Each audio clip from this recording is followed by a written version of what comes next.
So I am joined by the phenomenal Donna, who I love following online, actually, and she's incredibly aspirational to me, and I'll get into why in a moment. But her tagline is she's helping you be more of you. So Donna, welcome. I feel like the best place to kick off is probably what does that even mean? Kim, thank you so much for having me on your show. I'm really happy to be here, and it's really great to connect with you. So thank you. I work with a modality called spiritual psychology, and our spirit, our soul, has this intelligence in it, and this intelligence is the true you, right? It's the real you. It's the you without all of the conditioning, all of the influences that have been put upon all of us by our parents, our teachers, our governments, our societies, our religions, right? There's all these different entities out there telling us who to be and how to be and why to be. And what I support people in doing is cutting through all of that stuff, all of that conditioning, and being able to access this yummy, beautiful, authentic wellspring of energy. I'm going to call it that, of energy that is our true essence. Woof. Okay, love that. So many follow-up questions. So I guess while you're saying that, I'm like, okay, is this the voice that's inside me that some might say your gut's telling you? Maybe it's like when you are in a state of flow, that might be when you're aligned, and then perhaps when something feels a bit yuck or you're forcing creativity or you're forcing yourself to do something. Is that my essence talking to me? Or is it Um, laziness? so our ego and our personality, that's the part of us that forces things. Yeah. You know, our essence is neutral, and our essence is fine with it all. Our Mm, essence is like, yeah, we can go to the right or we can go to the left. It doesn't really matter, okay. because our essence, and the reason that our spirit has taken embodiment, is to experience life, to have an experience here on earth, right? And excuse me, in this dimension that we live in, we have a lot of polarities. Everything has an opposite to it. So we have the opportunity, excuse me, You're fine. to Allergy season. experience a lot of different things in a lot of different ways. And I think the beauty of aligning ourselves with our essence, we can step ourselves out of what we think is right or wrong, Mm, good or bad, and we can move into a level of acceptance. And when we can do that with ourselves, mm. we untangle a lot of pain and suffering. Great. Okay. I'm going to use this as my own therapy session with you. So Let's do it. I feel, and I do watch a lot of your videos, and I encourage everybody else to as well, because I really hear what you're saying. I think I'm in a season, and something that really spoke out to me in your work is I feel like I'm ready to level up, and I feel like I'm in a season of kind of frustration. So either I'm not quite landing on the lesson that I'm supposed to learn in this season, or I just feel like I'm strangling things. So, for a bit of context, I'm an actress, I'm out here in LA, and I think I've just kind of come through a season of with writers' strikes and being let go from certain projects and jobs.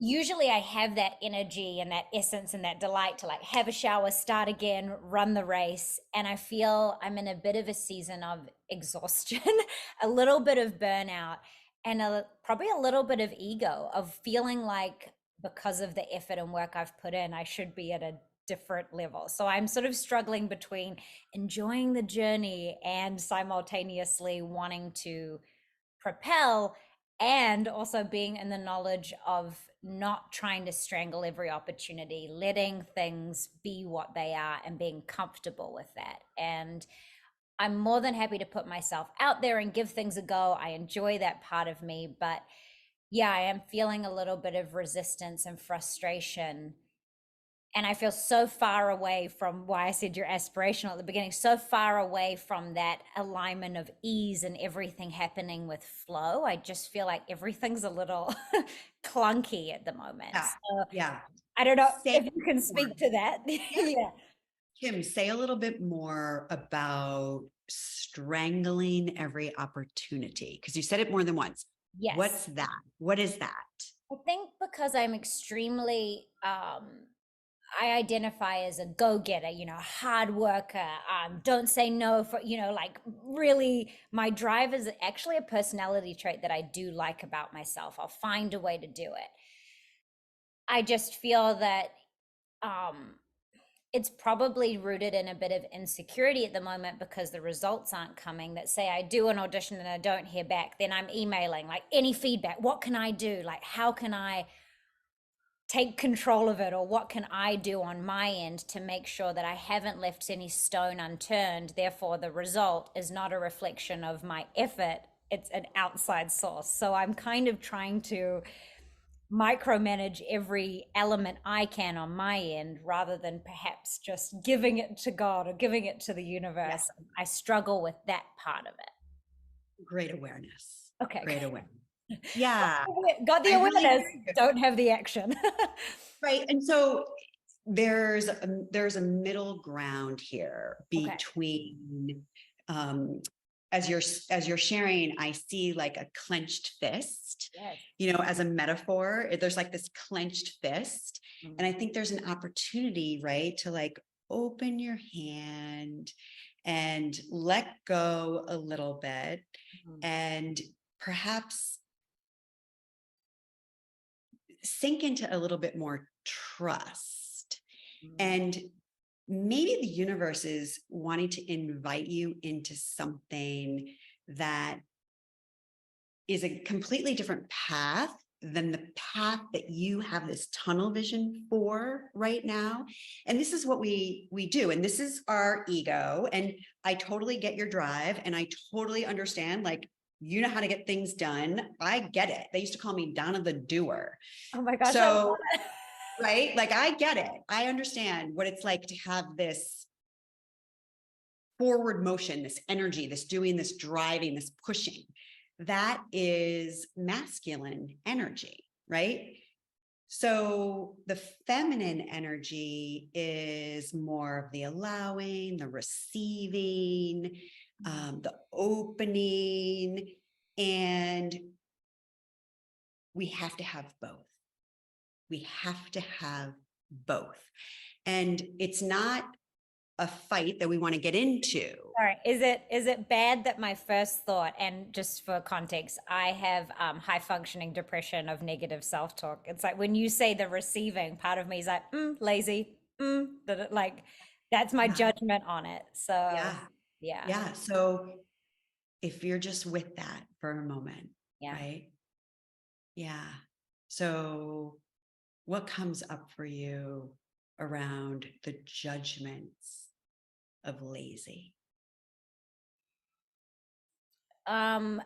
It's probably fear based. I don't have a plan B or anything to kind of fall back on. And so I think there is this real hesitation to sit in that space of receiving, because my brain or negative self talk will tell me a narrative that I'm not working hard enough, I'm not good enough, I'm not, it's kind of all of that comes into that space. Yeah. And what's wrong with being lazy?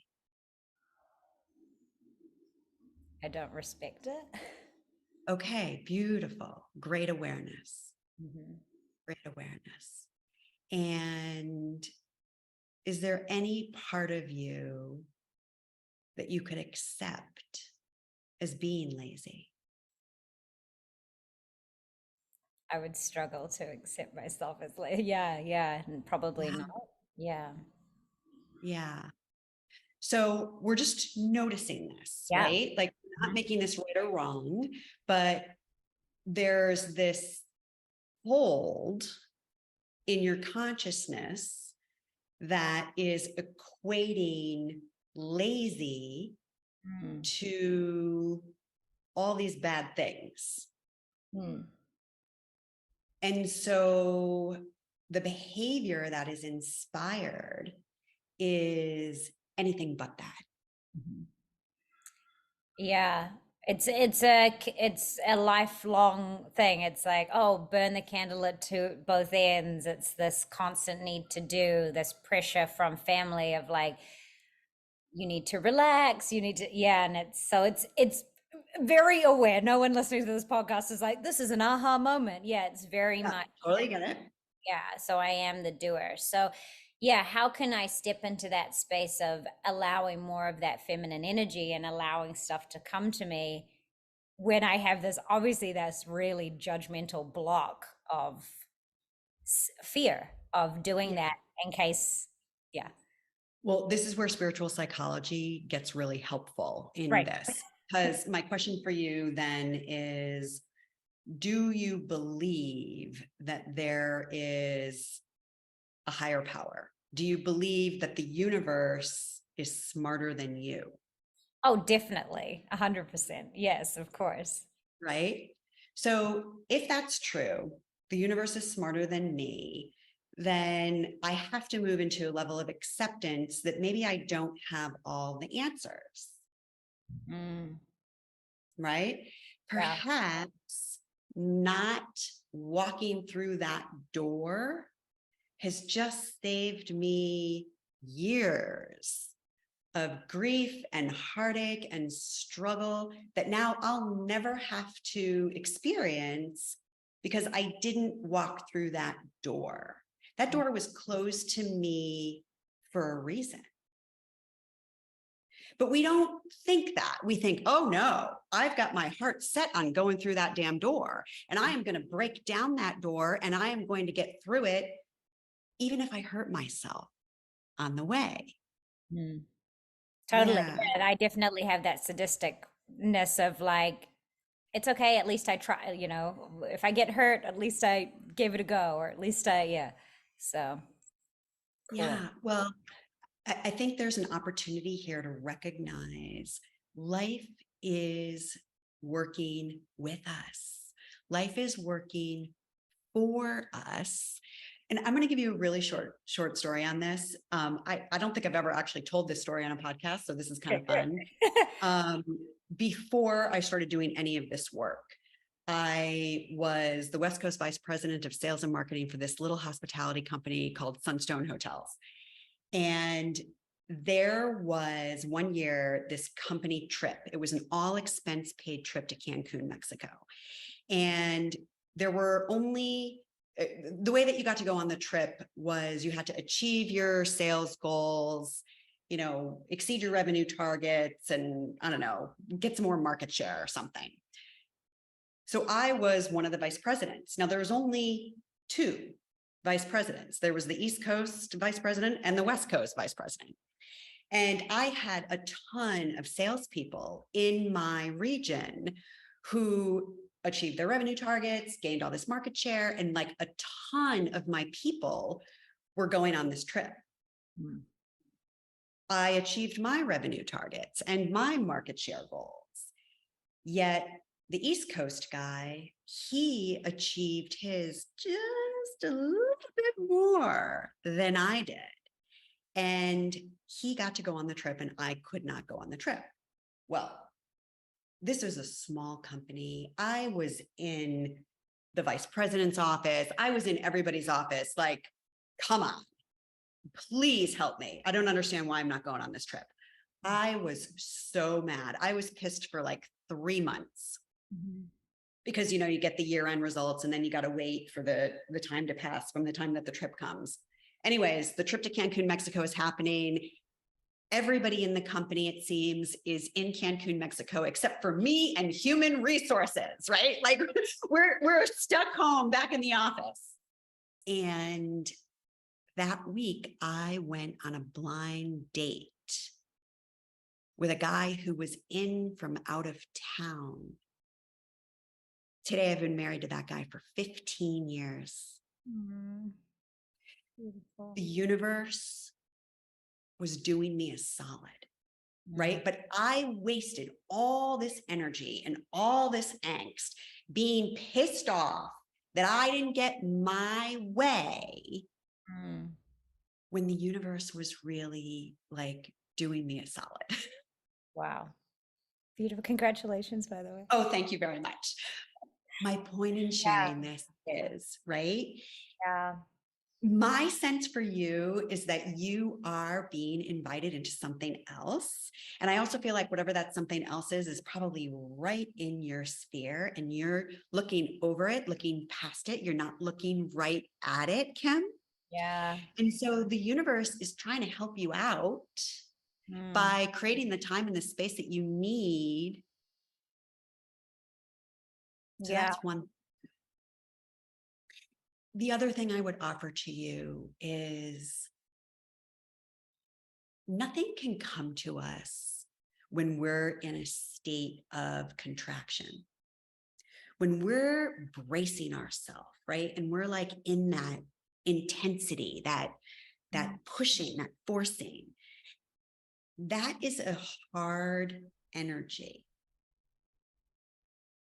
Nothing's getting through that. Mm. Doors are not opening when we're in that space, unless we're, again, like crashing through the door. And if we're crashing through the door, we're hurting ourselves. Mm. Yeah, that's very true. So what on that, okay, the awareness is there. How does one take that step to letting go a little bit? Like what does that look like in a healthy way that doesn't then come with a spiral of internal dialogue, I guess.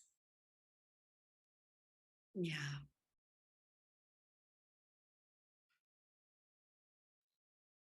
How can you call the bluff on that spiral?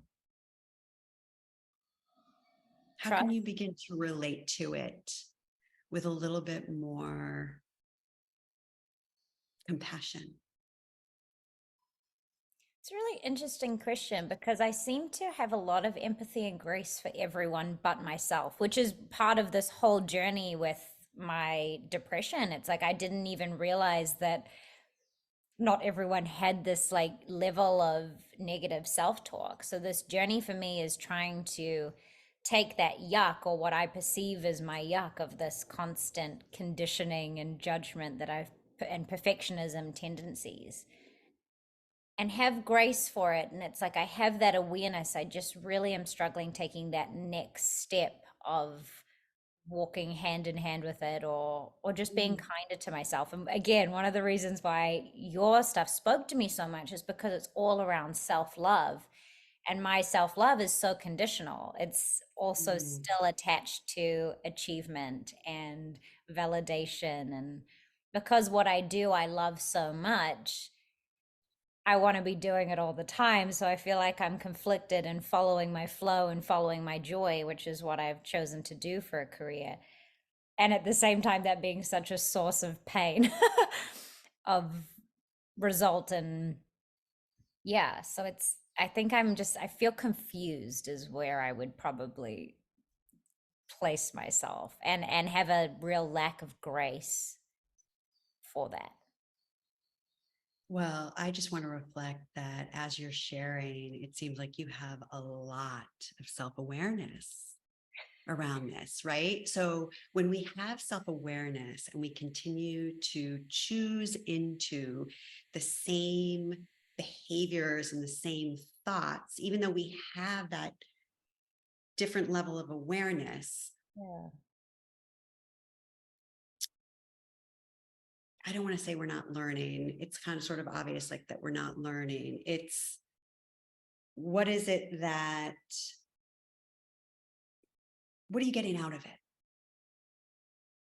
Well, I think I am the definition of insanity. I'm like not entirely changing the behavior and I'm getting the same result. Yet I'm like, that's so weird, but I know that. So it's the behavior I think that needs to change. I just don't really know what that looks like in a healthy way. When you're trying to achieve a goal, yet the advice you're given is like take your foot off the gas, that feels so contradictory to like all of the everything I read when you're trying to follow a goal. So I think that's the piece of the puzzle I'm struggling with.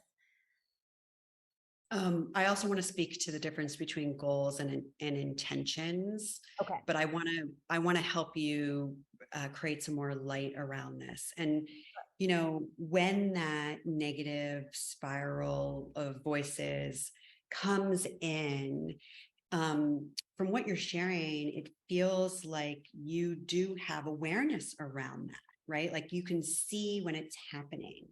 Mhm. What if you changed the dialogue with yourself around this, Kim? What if you said to her, I hear you. I hear you. I hear that Mm. it could be scary. I hear and feel that you're afraid, but I want to let you know in this moment, we're fine.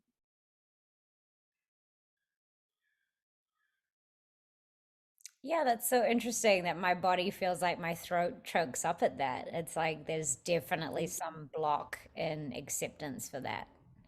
Hmm. If that Mm. could speak, what would it say?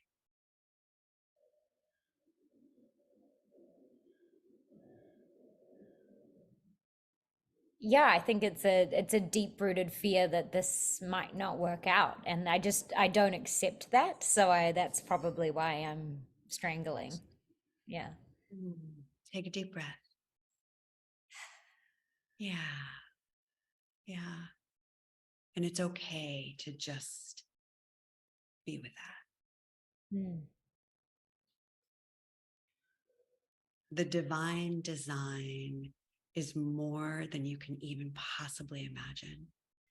Mm. The design for your life is so exquisite and so beautiful. And it is beyond anything that we can comprehend.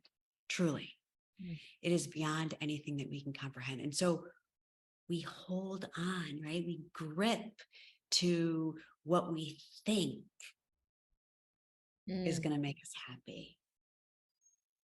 But if we can open ourselves and trust, right? Like, okay, maybe the universe is smarter than me. And maybe I am being directed towards what I would love and towards my highest joy, but maybe it doesn't look like how I think it's supposed to look. Mm. Yeah. Yeah, I mean, that would be great. And I can be very optimistic about that and I can totally accept that. Yeah, I carry a lot of shame around not feeling secure in this path, I guess. It's because my talent lies here, like my joy lies there. It's just the journey is painful and I think it's an ego thing again of like not wanting to fall into the trope of like, oh, it's so hard being an artist and stuff. Like I don't know, I don't really, but I guess it is. And I need to be kinder to myself in that journey. I also want to reflect that you're holding in place the disappointment that you experience each time it doesn't happen the way that you want it to happen. So perhaps you need a really strong North Star. And maybe that really strong North Star is this vision of how you want to be working, what you want it to look like. Mm. And this is the difference between a goal and an intention, right? Yes. And when we have a goal, it can be very specific. We're trying to land in an exact location, and our ego mind will come up with very specific steps that we have to take in order to arrive at that very specific place. Mm.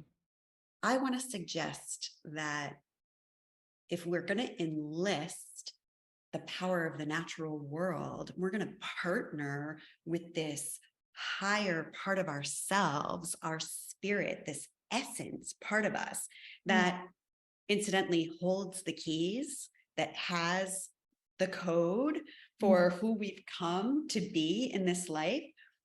We have to get our ego mind and that part of us that thinks it knows better Mm. to step aside and be in support of that higher perspective. And just think about it for a minute, right? If you're standing at the top of a mountain, you have a much wider range of view. You can see far out into the distance in a much different way than when you are standing at the bottom of the mountain. Our ego self is at the bottom of that mountain. It can't really see up ahead. But our higher self can see things that we're not privy to. Mm. So when we set an intention says, hey, universe, God, my soul, however you want to relate to it, it doesn't matter, right? Whatever your sense of a higher power is, my intention is that I want to end up in Boston. I'm in LA right now and I want to end up in Boston. And I know that there's a million different ways that I can go to get from Los Angeles to Boston. But I trust that whatever path I take, I'm going to meet people along the way and learn things I need to know and acquire gifts and talents and abilities that are going to support me when I arrive in Boston. And if there's something even better than Boston, I'm open. Mm.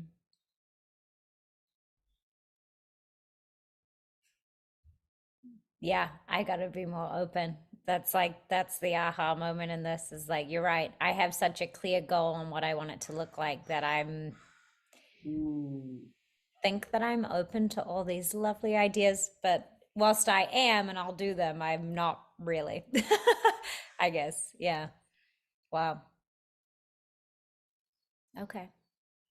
Now, don't misunderstand this for giving up your dream, because that's not what I'm saying. No, I'm very aware that also not an option, but yes, I no, you're right. I think I just need to, I think I've needed to have like permission from someone who isn't in my immediate circle.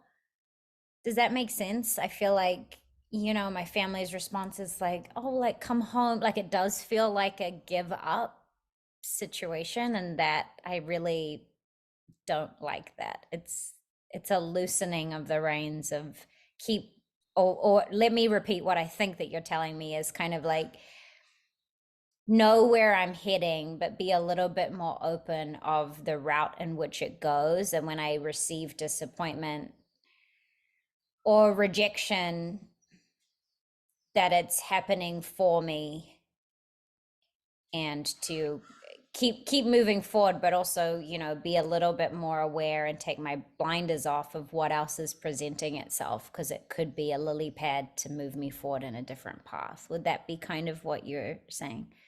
Okay. Beautiful, Kim. Yeah. And I would invite you to reframe some of these core pain points like disappointment and rejection, right? Like, what if Yeah. rejection is really refinement. Mm-hmm.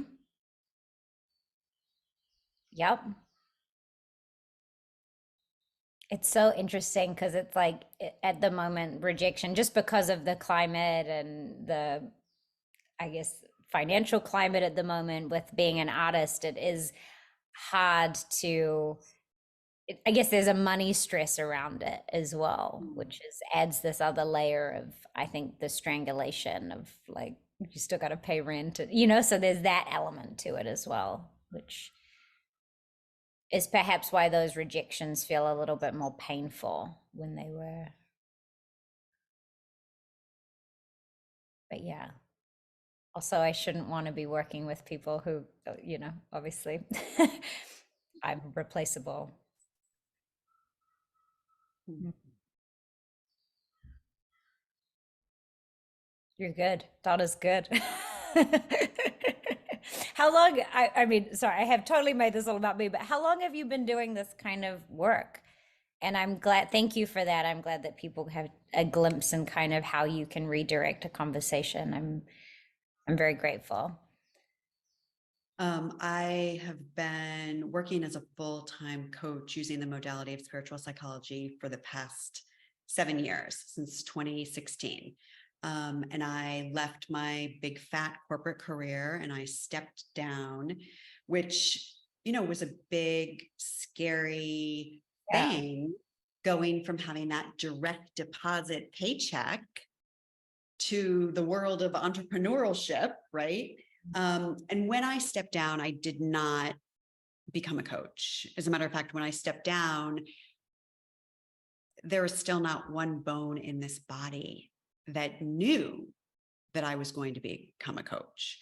When I voluntarily resigned my role with the Ritz-Carlton, I hung out a shingle as a marketing consultant. And I built myself a bridge, essentially. And I didn't know that I was doing it at the time. But as I look back on it now, that's what I was doing. I was dramatically reducing the amount of time that I had to report to a corporation, which allowed me to put my attention on my studies and earn my master's degree in spiritual psychology with an emphasis in consciousness, health, and healing.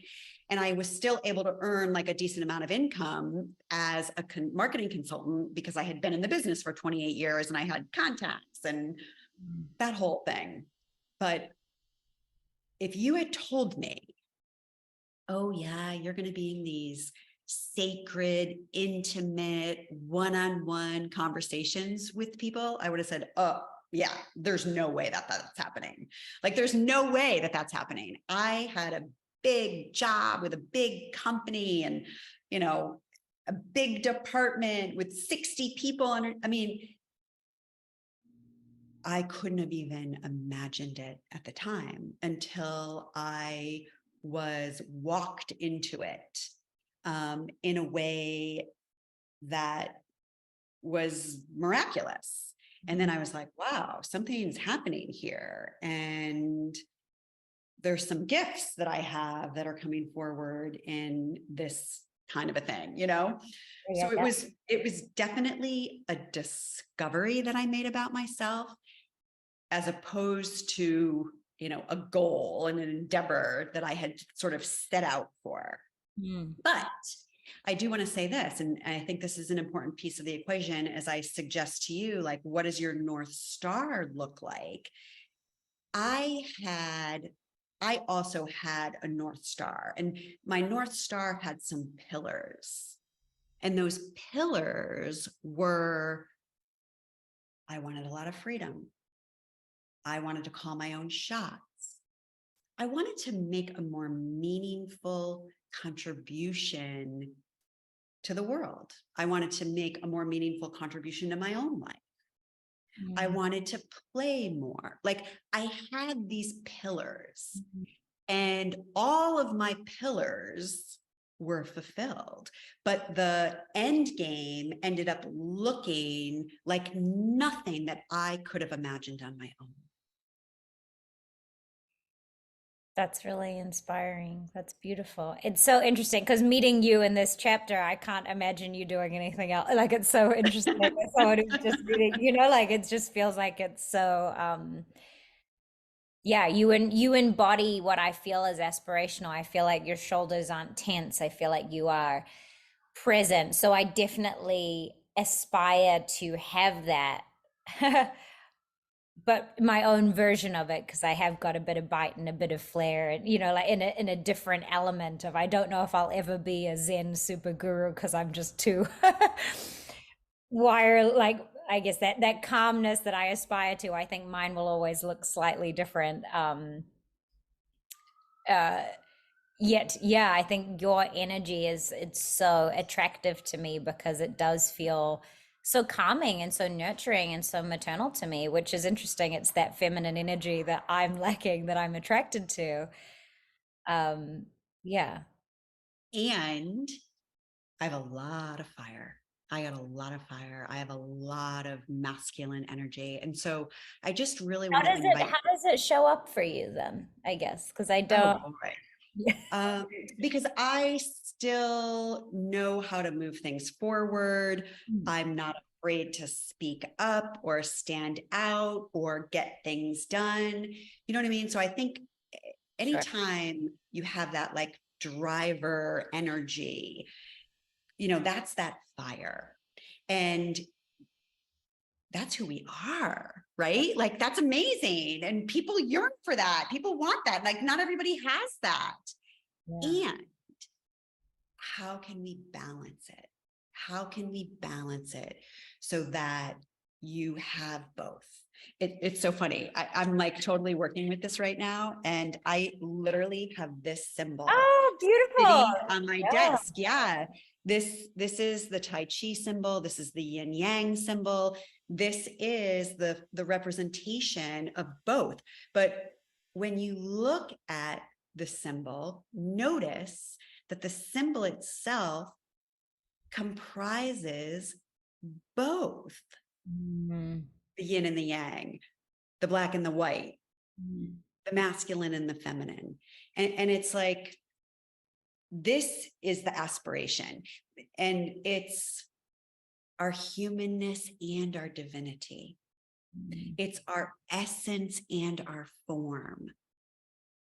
That's beautiful. And can I check in? How do you feel like you're doing with your yin and yang? Do you feel pretty balanced? Staying balanced is a daily opportunity. Oh, I It's love and it's a that. daily opportunity for Oh, all of us. I can't remember who it was, but one of my clients was telling me about watching some video on one of the Zen Buddhist monks, right? Like these totally. guys that are like super Zen, and they get triggered too. They have off balance days too. And I think if we're buying into the misbelief that like one day we're going to get to like this 24/7 365, it's just not natural. Let's be honest. It's just not natural. It's like there's 4 seasons. You know what I mean? The sun comes up and the sun goes down. There is rhythm and flow to everything in life. And we also have rhythm and flow. And so, what if we could just stop judging the dips and the valleys and stop idealizing the peaks and saying, like, oh, it's supposed to be all cherry and peak 24/7? It's how. Mm, So, what I help my clients do is I give them a lot of tools that they can work with themselves, right? This is about the relationship that we have with ourselves. And are we going to be that relentless driver kicking our own ass when we're down? mm. Or can we stand on the sidelines and be our biggest cheerleader? Did you ever have trouble with that? Yes, of course. you don't get this job for no good reason. Oh yeah, well, I wonder. I just and I do have to say I didn't mean any disrespect by not saying fire or it. I totally accept that you have all of that. So I just wanted to. I'm kicking myself inside. I didn't mean Oh, no, any. no, no, no, no, no. Um, Mm-mm. which of course you have. Yeah, I think it's like seeing. I guess as a perfectionist as well, like seeing and the way that you can have a successful business but also have this. I think that is what I really admire in you, and I totally understand it as a daily choice that you get there. I do think it helps though, seeing tangible examples of something that you're striving for, and the fact that you can be so successful and you've written books and you're doing this, but at the same time you can sit in and be present and listen. I guess that is what I find really aspirational about you. So I just wanted to touch on that. I didn't in any way mean that you don't have fire or drive. You're right. You would Oh, have no, I know done that. that. Okay, good. Um, yeah. So how do you have any tangible tip for everyone listening? Because most people who listen to this podcast are overachievers. Of sitting on the sideline a little bit more or being a cheerleader. Is there a practical way that you were able to do that? Perhaps in your previous chapters? Yeah, I want to speak a moment though to all of the perfectionists out there, because I also hold that shadow. I don't know if you know the Enneagram. Mm-mm. No. So the Enneagram is a personality typing system. Oh, And it's really brilliant because it marries 2,500 years of spirituality with psychology. And it gives you these 9 archetypes, essentially. And we all have all 9 archetypes within the framework of our personality. mm, The reason that the Enneagram is so beautiful and brilliant, I think, is because the understanding what our primary archetypes are can help us see the lesson plan that we have come here to this life to work with. And mm, I happen to be number 1 on the Enneagram, which is the reformer, and the shadow to the reformer is the perfectionist, right? Like, look around, you see, like, this is me, it's not made up, like it is this shiny. yeah, totally. And being on the spiritual path, there's been a lot of my own self-judgment Mm, for that, right? For being the perfectionist, and then all of the things that come with that. And I have my good days and I have my bad days like everybody else. But I am really at a place right now in my life where I have stopped judging my perfectionist. And if she wants things to be all shiny and pretty, well, knock your sweet self out. It's fine. Go for it. Right. perfect. And I recognize when that is out of balance, because that can be out of balance like everything else or anything else. Mm. It really means that we're running a story of not enoughness. Yeah, that's my core wound. Mm, Yeah. mhm, Right. So what's the core healing to that is acceptance mm, and calling your bluff. Once again, calling your bluff when the spiral of you're not talented enough, or you're not pretty enough, or you're not smart enough, or you're not good enough, and fill in the blanks with the enough, a lot of it's not true, mm, Kim. mm. Which is such a new learning for me. I just assumed, I mean, in this journey, I just learned that my brain could lie to me. I really didn't know that. I kind of believed everything it was saying because it could provide evidence like this of reasons for stuff. And so, yeah, it's Yeah. yeah. When you access that higher part of you, Mm, that higher part of you sees it completely different. Whew, I feel that. Yeah. Wow.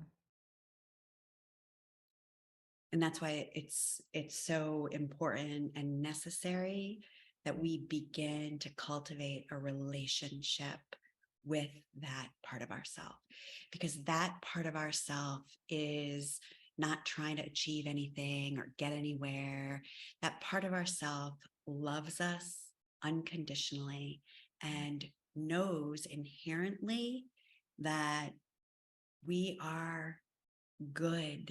We are worthy because we are breathing. Yeah. That's so good. You got a friend here now. Oh, I miss me some cat. You have I no know. idea. Powder's like, this is a good chat. I'm gonna get involved in it. Um, I realize I've taken more of your time than I needed to. I would love though for you to speak about your book and speak about the services you offer, because I know anyone listening to this would be like, woof, I'd love to have 40 minutes with Donna and she could, shine light on my darkness so we know where to focus, and bring light to that as well. So yeah, what kind of services do you offer, and can people get a lot of this teaching from your books as well? Yeah. So my book is called Original Wisdom, Harness the Power of the Authentic You. And it's sold at all the major booksellers, so you can find it pretty much anywhere. Um, I have just recently launched my self-guided coaching journey that is online. It's designed to be a 9-week journey, and you get 6 months to work your way through it. It's called Empower the Authentic You. And it is what it says it is. It's all about reacquainting ourselves with our authentic power and learning how to disentangle ourselves from putting our power in things outside of ourselves and making those things more powerful than what's inside of us. Mm. Yeah. My grin So says it all, doesn't it? Yeah. Yeah, I have to call some of my power back, so that's great. I give it all away. So, yeah. Wow. well, I teach a lot about universal law, even though I don't call it that because that can be confusing. But I really give people a whole new set of ways to see the world and how to work with yourself and how to work in alignment with the universe in a way in which you're in harmony, in a way where you're following your own natural rhythms and the natural rhythms of life, so that we're not crashing ourselves into a door that's closed to us on purpose. Yep. Guilty, guilty, guilty. So I'm the perfect subject for this. Yeah, this is great. Yeah, cool. Yeah. So it's called Empower the Authentic You, and you can go to empowertheauthenticyou.com and you can learn about that there. And And is that, then, sorry, is that a personal resource that people do like on their own time? yes, Okay, great. Cool. Okay. Awesome. yeah, they can do it on their own time. I show up live once a month. So when you're enrolled in the program and you're there for a 6-month period of time, for 6 months at a time, you can show up with me live once a month, and I engage with people and offer free coaching. And yeah, so that opportunity is available. Those are called soul gatherings. Love that. And I do that once a month. And then I offer retreats here in beautiful Costa Rica. Okay. I know. Tell me more. Yeah, you should definitely think about it. So my spring retreat is called Connect to Your Essential Nature. And it's all about connection. It's about connecting to this beautiful healing land of Costa Rica, connecting to this culture and the people. And like, there are so many sounds and smells, and just, it's amazing here. It's truly magic.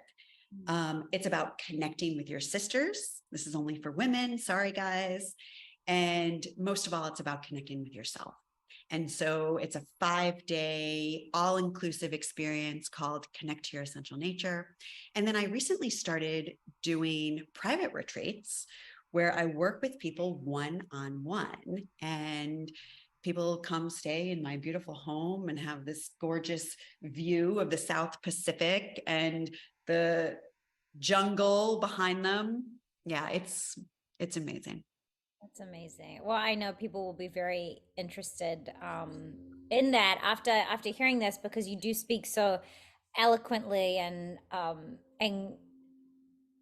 yeah, some of those big ideas sort of watered down in such an amazing. You have a great way with words, so I'm very grateful for my time with you.